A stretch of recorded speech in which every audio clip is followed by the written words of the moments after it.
আসসালামু আলাইকুম, সবাই কেমন আছেন? আশা করি সবাই ভালো আছেন। আলসাদ ব্লগে সবাইকে শুভেচ্ছা ও অভিনন্দন। আজকে ভিডিওটা মূলত আসলে করার কারণটা হচ্ছে একটাই, স্পেশাল কিছু পার্সনদের জন্য করা। অনেকেই বলে যে জিএসএক্সআর এ নাকি জিপিএস লাগানো যায় না। তো এই গাড়িটা খুবই আপডেট এবং গাড়ি সম্বন্ধে যদি আপনাদেরকে একটু বলি, গাড়ির জন্য স্পেশালি কোনো কি নাই, অর্থাৎ রিমোট প্লাস রিমোটের মাধ্যমে চাবি। এবং এই গাড়ির ক্ষেত্রে বেশ ভালো কিছু ক্রাইটেরিয়া থাকে, যেমন কিছু কিছু থার্ড পার্টি জিনিস ব্যবহারের ক্ষেত্রে অনেক কিছু লাগানোর ক্ষেত্রে শোরুম কোনোভাবেই পারমিশন দেয় না। তো সেই ক্ষেত্রে আমরা আজকে এটাতে জিপিএস ইনস্টল করেছি। তো এগুলো নিয়ে অনেকেই সব থেকে বেশি যে কমেন্টগুলো আসে যে এসব গাড়িতে জিপিএস কিংবা কোনো কিছু লাগালে বিভিন্ন প্রকারের সমস্যা বা বিভিন্ন প্রকারের যে একটা প্রবলেমের যে একটা মানুষের যে একটা ভুল ধারণা আছে, তো এই ধারণাটা দূর করার জন্য আজকে আমাদের এটি সম্বন্ধে একটু স্পেশালি ভিডিও করা। তো আমি আপনাদেরকে সব কিছুই দেখাবো, লক আনলক এভরিথিং। হয়তোবা ভিডিওতে সব কতটা তুলে ধরতে পারবো জানি না, কিন্তু এটার কারণে কোনো সাইড এফেক্ট হবে কি হবে না সেটা সম্বন্ধে হয়তোবা কাস্টমারই ভালো বলতে পারে ব্যবহারের পরে। আর আমাদের অভিজ্ঞতা এরকমের কোনো সমস্যা আমরা এখন পর্যন্ত পাই নাই লক আনলকের ক্ষেত্রে বা যে কোনো কিছুর ক্ষেত্রে। তবে হ্যাঁ, রিমোট ডিভাইসটা যদি যে কোনো কোম্পানি হোক না কেন, রিমোট ডিভাইসটা একটু স্কিপ করবেন, কারণ রিমোট ডিভাইসটা এই বাইকের জন্য প্রবলেমের সম্মুখীন করে, কারণ এটা ইস্যুতে একটু প্রবলেম করে। তো সেটাও যে সব কিছুতে বা সব ইয়াতে করবে এমন কিছু না, তবে শুধু জিপিএস এর ক্ষেত্রে আপনি জিএসএক্সআর এ ইজিলি এটা ব্যবহার করতে পারবেন এবং খুব সিকিউরিটিভাবেই আপনাকে সব কিছুর ক্ষেত্রে কাজে দিবে। অতএব আপনারা যে কেউ জিএসএক্সআর এর ক্ষেত্রে জিপিএস ইনস্টলেশন করতে পারেন। আমাদের কন্ট্যাক্ট নাম্বার দেওয়া থাকবে ডিসক্রিপশনে, অবশ্যই যোগাযোগ করতে পারবেন।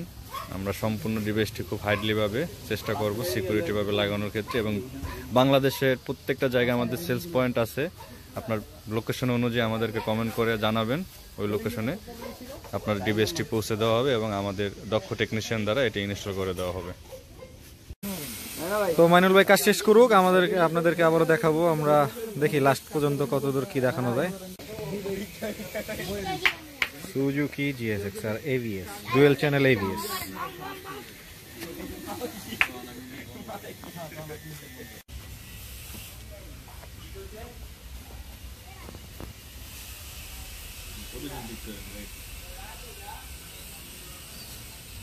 সুন্দর আছে, ইঞ্জিনটা অনেক সুন্দর।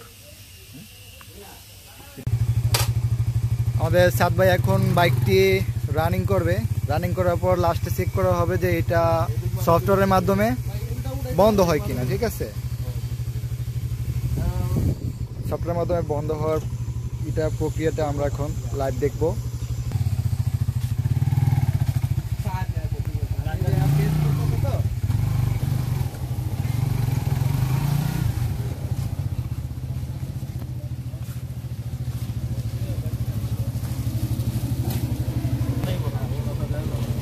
তো আমরা গাড়িতে জিপিএস ইনস্টল করছি, তাহলে আমরা দেখি গাড়ি জিপিএস দিয়ে গাড়িটা লক করা যায় কিভাবে। আচ্ছা, অ্যাপসটা খুঁজে বের করি। এই যে আমাদের টেকলকের অ্যাপস, ঢোকার পর হচ্ছে আমাদের গাড়িটা দেখাচ্ছে। গাড়ির উপরে ক্লিক করলাম, লক অপশনে চলে গেলাম।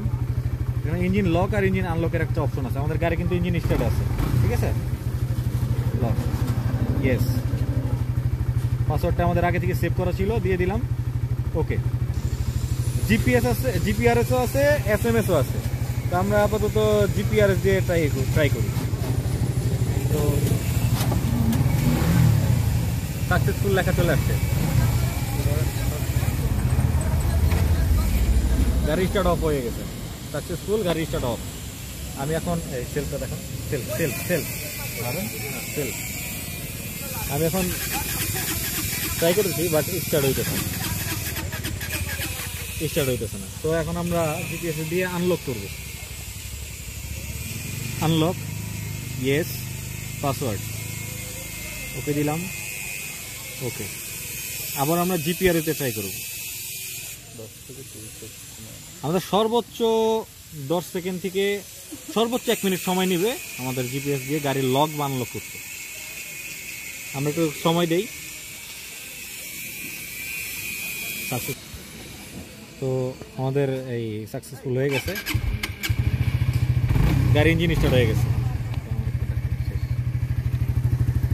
তো আমাদের জিপিএস ইনস্টলেশন কমপ্লিট, আমরা GSXR ইনস্টল করছি। আপনাদের কারো লাগলে ফোন দিতে পারেন, আমরা যা আমাদের ডিসক্রিপশনে নাম্বার আছে, যোগাযোগ করতে পারেন, ইনস্টল করে দিয়েছি।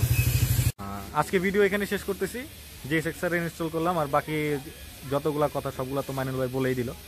তো সবাই ভালো থাকবেন, আসসালামু আলাইকুম।